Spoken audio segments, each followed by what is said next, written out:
Hello students, welcome to my channel learning with dignity. और हम कर रहे हैं 5th क्लास की हिंदी का सेकंड चैप्टर फसलों का त्यौहार। बच्चों, हमारे देश में तरह तरह के त्यौहार मनाए जाते हैं और कुछ त्यौहार फसलों से जुड़े हुए होते हैं। इस पाठ में हम यही जानेंगे। सारा दिन बोरसी के आगे बैठकर हाथ तापते हुए गुजर जाता है। कहाँ तो खिचड़ी के समय धूप में गर्माहट की शुरुआत होनी चाहिए और यहाँ हम सूरज के इंतज़ार में आस लगाए बैठे हुए हैं। पूरे 10 दिन हो गए हैं सूरज लापता है। आज सुबह तो रजाई से निकलने की हिम्मत ही नहीं हो रही थी। जाड़े का समय है और ये देखिए हमारे बिहार के बारे में बताया जा रहा है। तो इस पाठ में कुछ बिहारी भाषा का भी उपयोग है। तो सर्दी का समय है और जो हम हैं वो बोरसी होती है, लकड़ियों की जो आग जलाई जाती है। तो जाड़े में हम इतनी ठंड लगती है कि उसके आगे हाथ तापते हैं। और जो यहाँ पे बात हो रही है वो खिचड़ी की हो रही है। तो जब खिचड़ी का त्यौहार आता है तब तक तो धूप आ जाती है थोड़ी थोड़ी, लेकिन यहाँ पर अभी भी हमको सूरज का ही इंतज़ार है। और पूरे 10 दिन हो गए हैं और सूरज जो है नहीं निकला है। और आज तो सुबह रज़ाई से निकलने का मन भी नहीं कर रहा था, हिम्मत भी नहीं हो रही थी। इतनी नींद, इतना आलस आता है ना जाड़े में। बाहर देखने से तो समय का अंदाज़ा बिल्कुल नहीं हो रहा है, लेकिन घर में हो रही चहल पहल अब पता चल रही है। यानी कि जब हम खिड़की से बाहर देख रहे हैं तो बिल्कुल भी अंदाज़ा नहीं हो रहा है कि क्या समय हो गया है, क्योंकि ठंड में तो सुबह देरी हो जाती है उठने में। लेकिन जब चहल पहल हो रही है घर में तो वो ये समझ में आ रहा है कि सुबह हो गई है। रह रहकर कानों में कभी चंपाकल के चलने, पानी के गिरने की आवाज़, तो कभी किसी के हाँक लगाने यानी किसी को जब हम बुलाते हैं ना, जब से चरवाहे चलाते हैं तो भेड़ों को हाँकते हैं, तो उस तरह की आवाज़ें सुनाई पड़ रही हैं। जा भाग के देख केरा के पत्ता आइल की ना। तो कोई कह रहा है, ये बिहारी भाषा है, कि जा भाग के देख कि केरा के जो पत्ता हैं, केरे के जो पत्ते हैं वो आए हैं कि नहीं आए हैं। आज ये लोग के उठे के नायिका, मतलब कि आज ये लोग उठेंगे कि नहीं आएंगे, उठेंगे। बोल जल्दी तैयार होए। तो उन्होंने कहा कि जाके बोलो कि सब लोग जो हैं वो जल्दी तैयार हो जाएं, अब तो उठने में ही भलाई है। अब जो लेखक हैं वो ये कह रहे हैं कि भैया अब तो उठने में ही भलाई है, क्योंकि जो बड़े बुज़ुर्ग हैं वो बहुत नाराज़ हो रहे हैं। नहा धोकर हम सभी एक कमरे में इकट्ठे हो गए। दादा और चाचा ने क्या सफ़ेद चकाचक माड़ लगी धोती का कुर्ता पहना हुआ है। माड़ होता है बेटा स्टार्च, जो स्टार्च जिससे हम लोग कपड़ों में, धुले हुए कपड़ों में लगाते हैं, तो वो कपड़े जो हैं कड़क हो जाते हैं थोड़े से, तो उसमें मतलब माड़ लगाया जाता है। खिचड़ी में आयसन ताड़ हम पहले कभो ना देख नी, सारा देह कनकना देता। तो इसमें कहा जा रहा है कि जो खिचड़ी है उसमें कभी भी हमने ऐसी ठंड नहीं देखी, पहली बार ऐसा है जो हमारा बदन जो है वो पूरा कनकना, मतलब बिल्कुल कांप रहा है। पापा ने कहा, शायद आज धोती में उन्हें ठंड कुछ ज़्यादा ही लग रही है। धोती तो हल्की होती है, मलमल के कपड़े की बनी होती है, तो उसमें ठंड लगती है, तो आज वो थोड़ा गुस्सा कर रहे हैं। सामने मचिया पर खादी की सफ़ेद साड़ी पहनी हुई दादी बैठी थी। तो सफ़ेद साड़ी जो होती है वो मतलब खादी की बनी होती है, हल्के कपड़े की बनी होती है। तो दादी जो हैं वही पहने बैठी चारपाई पर बैठी हुई थी। आज दादी ने अपने बाल धोए हैं, एक सफ़ेद सेमल की रुई जैसे हल्के फुल्के बाल, यानी कि जो उनके बाल हैं वो उम्र के हिसाब से सफ़ेद हो गए हैं। और वो कह रही मतलब, और वो जो उनके बाल हैं वो बिल्कुल रुई जैसे हल्के फुल्के हैं। गौर से देखने पर एक भी काला बाल नज़र नहीं आता, यानी उनकी इतनी उम्र हो गई है कि उनके सर में एक भी काला बाल नहीं बचा है। बिल्कुल धुली धुली सी लग रही हैं दादी। तो बच्चे कह रहे हैं कि जो दादी हैं वो बिल्कुल ऐसी लग रही हैं जैसे सर पे रुई जैसे बाल हैं, और वो बिल्कुल धुली धुली सी लग रही हैं, चमकदार। उनके सामने केले के कुछ पत्ते कतार में रखे हैं, जिस पर तिल, मिट्टी, गुड़, मीठा जो होता है गुड़, चावल आदि के छोटे छोटे ढेर पड़े हुए हैं। तो जो ये त्यौहार है खिचड़ी का, उसमें तिल गुड़ चावल ये सब चढ़ाए जाते हैं, पूजा होती है, तो उनके आगे ढेर लगा हुआ है और उन्होंने सर धो के बाल धोए हैं और सफ़ेद साड़ी पहनी बैठी हैं और पूरी तैयार हैं पूजा करने के लिए। हम बारी बारी से उन सभी चीज़ों को छूने का, प्रणाम करने के लिए कहा गया। यानी कि उन सबको छूकर प्रणाम करने के लिए इसलिए कहा गया कि जब हमारा यहाँ कोई त्यौहार आता है तो जिस चीज़ की भी हम पूजा करते हैं उसके हम पैर छूते हैं, चाहे वो भगवान हो या फिर अनाज हो। जब सबने ऐसा किया कर लिया तो उन सभी चीज़ों को एक जगह इकट्ठा करके दान दे दिया गया और इसे हम मनसना कहते हैं। तो जो ये सारी चीज़ें हैं उनको इकट्ठा करके हमें दान देनी होती हैं। तो हम अपने घर से जो दान निकालते हैं उसमें सभी को हम कहते हैं कि उन चीज़ों को हम पैर छुएं, मतलब हम आशीर्वाद लें कि हम जिसको भी दें उसका भला हो। आज तो अप्पी ददिया बुरी फंसी, उन्होंने ना तो चूड़ा दही ही पसंद है और ना ही खिचड़ी। तो अप्पी ददिया जो हैं, मतलब जो बुआ दादी होती हैं, उनको अप्पी ददिया बोला जाता है। तो उनको ना तो चूड़ा दही पसंद है और ना ही खिचड़ी, पर आज तो फरमाइश नाश्ता नहीं चलेगा, मतलब कि अब जो उनको नाश्ता मिलेगा वो उनके मन का नहीं होगा, उन्हें दोनों ही चीज़ें खानी पड़ेंगी क्योंकि आज तो खिचड़ी है। लेकिन अब आज उनकी फरमाइश का बनेगा नहीं, लेकिन उन्हें खिचड़ी खानी पड़ेगी क्योंकि आज खिचड़ी का त्यौहार है। खिचड़ी खाने के बाद सभी ने गया से आए तिल, गुड़ और चीनी के तिलकुट को बड़े चाव से खाया। यानी जब सबने खिचड़ी खा ली तो जो गुड़ चीनी और तिल के बने लड्डू थे उन्होंने बड़े चाव से खाया। खाते खाते मैं सोच रही थी कि कितनी अलग है ना ये खिचड़ी जो अभी हम मना रहे हैं। तो ये सोचा जा रहा था कि जो खिचड़ी है वैसे तो अक्सर बनती है, रोज़ बनती है, लेकिन जो खिचड़ी का त्यौहार होता है उस दिन कुछ अलग ही मज़ा होता है। स्कूल में हम जो खिचड़ी मनाते थे उसकी अलग ही मस्ती हुआ करती थी। छुट्टी का दिन नाव में बैठकर गंगा नदी पर सैर के लिए जाना, फिर टापू पर बालू में दौड़ते हुए पतंग उड़ाना और उड़ाने की कोशिश करना, कितना मज़ा आता था। इधर हम पतंग उड़ाते थे, वहीं थोड़ी दूर पर गुरुजी, विमला दीदा, आनंद जी, झिलमिट भैया सब मिलकर ईंट के बने चूल्हे पर बड़े बड़े कढ़ाइयों में खिचड़ी बनाते थे। तो हम छोटे थे तो हम तो पतंग उड़ाते थे और जो बड़े लोग थे वो चूल्हा जलाकर वहीं पर बड़ी बड़ी कढ़ाइयों में खिचड़ी बनाते थे। और हम भी बीच बीच में अपनी पतंग को सुस्ताने का मौका देते हुए मटर और प्याज छीलने बैठ जाते थे और बीच बीच में हम लोग भी थोड़ी सी मदद करते थे, थोड़ी मटर छीलते थे, थोड़ा प्याज छीलते थे। वैसे खिचड़ी फिर दोबारा खाने को नहीं मिली। अब उस तरह की खिचड़ी दोबारा खाने को नहीं मिली। वाकई ढंग कैसा भी हो पर ये खुशियों का त्यौहार है। यानी ये तरीका कुछ भी हो, लेकिन जो खिचड़ी है या त्यौहार होते हैं वो खुशियों से भरे होते हैं। जनवरी माह के मध्य में भारत के लगभग सभी प्रांतों में फसलों से जुड़ा कोई ना कोई त्यौहार मनाया जाता है। यानी जो जनवरी होती है, साल का पहला महीना, उसमें लगभग बहुत सारे प्रांतों में फसलों से जुड़े हुए कुछ त्यौहार मनाए जाते हैं। कोई फसलों के त्यौहार न जाने पर खुशी बांटता है। कुछ लोग इस उम्मीद में खुश होते हैं कि अब पाला कम होगा, सूरज की गर्मी बढ़ने से खेतों में खड़ी फसल तेज़ी से बढ़ेगी। सभी प्रांतों और इलाकों में अपना रंग और अपना ढंग नज़र आता है। हर ढंग के, हर प्रांत के लोग अपने अपने तरीके से अपने त्यौहार मनाते हैं।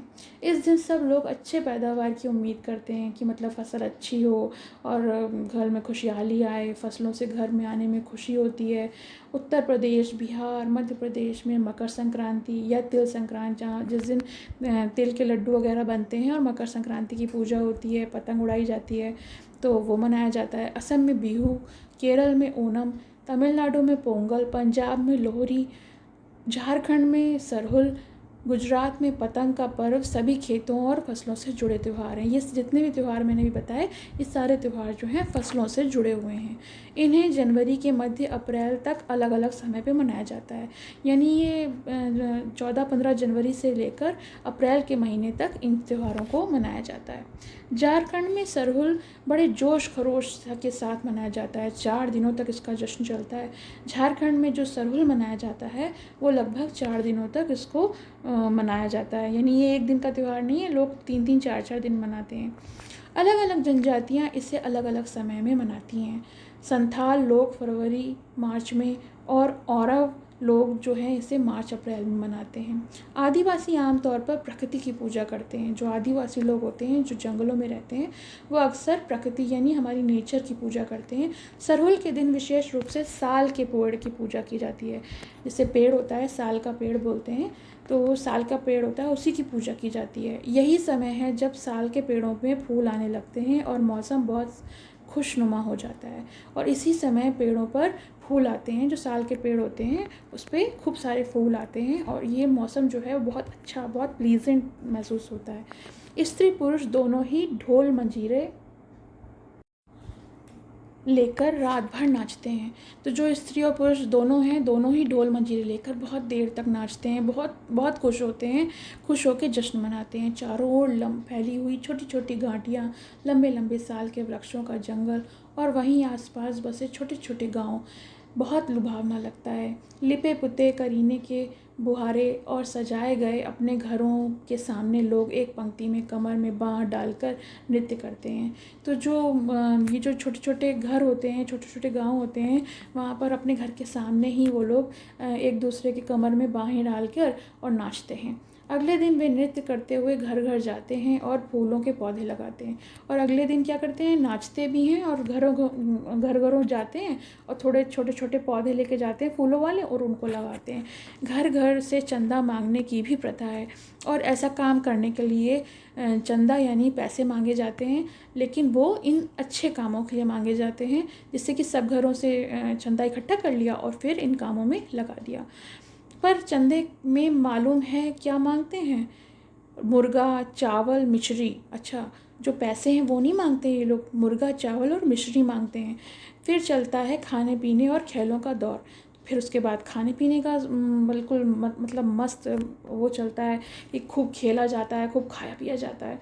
तीसरे दिन जाकर पूजा होती है, जिसके बाद लोग अपने कानों में सरई के फूल पहनते हैं। फिर तीसरे दिन क्या होता है, पूजा की जाती है और फिर वो कानों में सरई सरई फूल होता है, उसके फूल पहनते हैं, उसकी माला बना लेते हैं और कानों में पहनते हैं। इस दिन में से वसंत ऋतु की शुरुआत मानी जाती है और यही दिन है जिसमें हम लोग कहते हैं कि अब वसंत ऋतु आ गई। वो पहला दिन होता है वसंत ऋतु का। धान की भी पूजा होती है। पूजा किया हुआ आशीर्वाद धान अगली फसल में बोया जाता है। अब जो धान है, जो हमारा अनाज है, जो चावल होता है, उसकी पूजा की जाती है और आशीर्वाद लेने के बाद पूजा किया हुआ आशीर्वाद ही फसल में बो दिया जाता है। तमिलनाडु में मकर संक्रांति या फसलों से जुड़ा त्यौहार पोंगल के रूप में मनाया जाता है। और तमिलनाडु में जब मकर संक्रांति होती है तो ये भी फसलों से जुड़ा त्यौहार है, मैंने अभी बताया आपको, तो इसे पोंगल बोलते हैं। ये पोंगल के रूप में मनाया जाता है। इस दिन खरीफ की फसलें जो होती हैं, जैसे चावल, अरहर आदि कटकर घरों में पहुंचती हैं और लोग नए धान कूट कर चावल निकालते हैं। और जैसे अभी मैंने बताया, धान होते हैं, उसको धान चावल के ऊपर कवर होता है और उसको कूट कर चावल निकाले जाते हैं। फिर हर घर में मिट्टी का नया मटका लाया जाता है, जिसमें नए चावल दूध गुड़ डालकर उसे पकाने के लिए धूप में रख देते हैं। अब आपको तो पता है, दूध चावल और शक्कर या गुड़ मिलाओगे तो क्या बनेगा, मीठी मीठी खीर। हल्दी शुभ मानी जाती है, इसलिए साबुत हल्दी भी मटके के मुंह के चारों ओर बांध देते हैं। अब चावल की खीर में तो हल्दी नहीं डालेंगे, तो हल्दी को क्या करते हैं, मटके के चारों ओर शुभ मान के बांध दिया जाता है।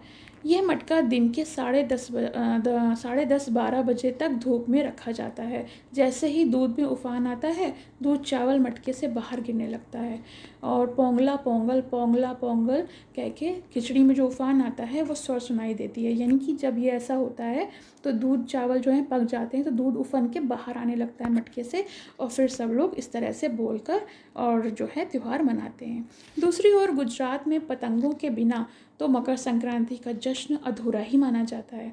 अब गुजरात में जो मकर संक्रांति मनाई जाती है उसमें अगर वो पतंग ना उड़ाएं तो उसको वो अधूरा मानते हैं। इस दिन आसमान की ओर यदि नज़र उठाएं तो शायद ही हर आकार और रंग रूप की पतंगें आकाश में लहराती हुई मिलें। मतलब कि अगर आप उस दिन वहाँ पर देखोगे तो हर प्रकार की डिज़ाइनर, मतलब हर तरह की जो है पतंगे जो हैं नई नई तरीके की नज़र आएंगी। प्रत्येक गुजराती, चाहे वो किसी भी धर्म का हो, जाति का या आयु का हो, पतंग उड़ाता है। यानी हर गुजराती जो है उस दिन अपना मकर संक्रांति का जो जश्न मनाता है, जो त्यौहार मनाता है, उसमें वो पतंग ज़रूर उड़ाता है। हज़ारों लाखों पतंगों से सूर्य भी ढक जाता है और जब इतनी पतंगें आसमान में होती हैं तो सूरज देवता भी नज़र नहीं आते। कुमाऊं में मकर संक्रांति को घुघुतिया भी कहते हैं। घुघुतिया इसलिए कहते हैं, कुमाऊं एक जगह है जहाँ मकर संक्रांति को घुघुतिया कहते हैं। तो इस दिन जो है आटे और गुड़ को गूंद कर पकवान बनाए जाते हैं। यानी जो आटा होता है, जो हमारे घर में रोटी बनती है, वो आटा और गुड़ मीठा जो होता है उसको दोनों को मिला के और मीठे पकवान बनाए जाते हैं। इन पकवानों को तरह तरह के आकार दिए जाते हैं, जैसे डमरू, तलवार, दाड़िम के फूल आदि। यानी इनकी अलग अलग शेप बनाई जाती है, अलग अलग आकार की चीज़ें बनाई जाती हैं। पकवान को तलने के बाद एक माला में पिरो दिया जाता है। और जब जैसे मान लो डमरू है या तलवार है, ये जब आकार के मिठाई बना ली गई, पकवान बना ली गए, फिर उसको एक धागे में माला की तरह पिरो दिया जाता है। माला के बीच में संतरा और गन्ने की गंडेरी पिरोई जाती हैं, और संग संग में संतरा और गन्ना जो होता है, उनकी जो डंडी है छोटी छोटी काट के वो भी लगाई जाती हैं। ये काम बच्चे बहुत मज़े से, बहुत उत्साहपूर्वक करते हैं। सुबह बच्चों को माला दी जाती है। बहुत ठंड के कारण पक्षी पहाड़ों से चले जाते हैं।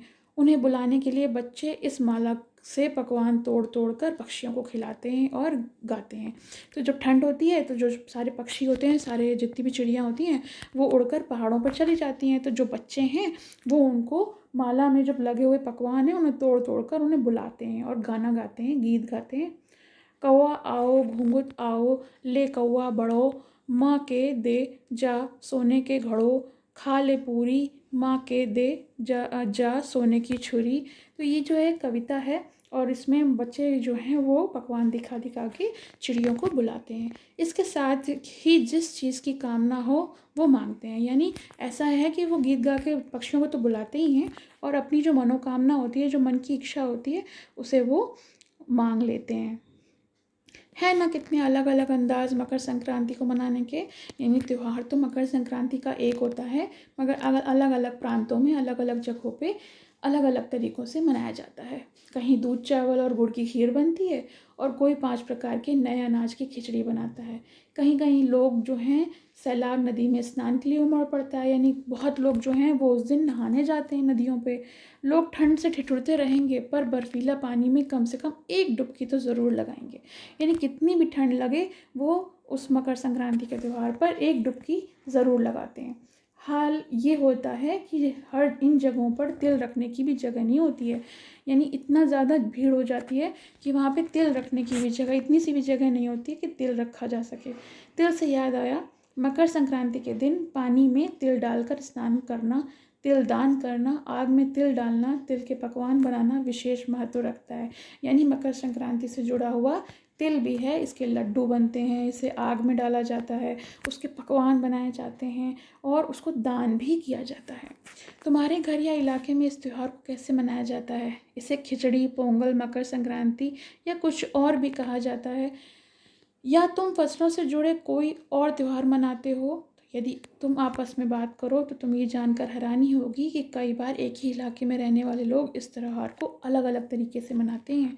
यानी त्यौहार जो हैं हर घर में, हर प्रांत में, हर जातियों में अलग अलग तरीके से मनाए जाते हैं, मगर सबका उद्देश्य खुशियाँ मनाना और खुशियाँ बांटना ही होता है। तो ये चैप्टर हमारा फिनिश हुआ। आपको कैसा लगा कमेंट सेक्शन में ज़रूर मेंशन करें, and subscribe my channel for more videos. Thank you.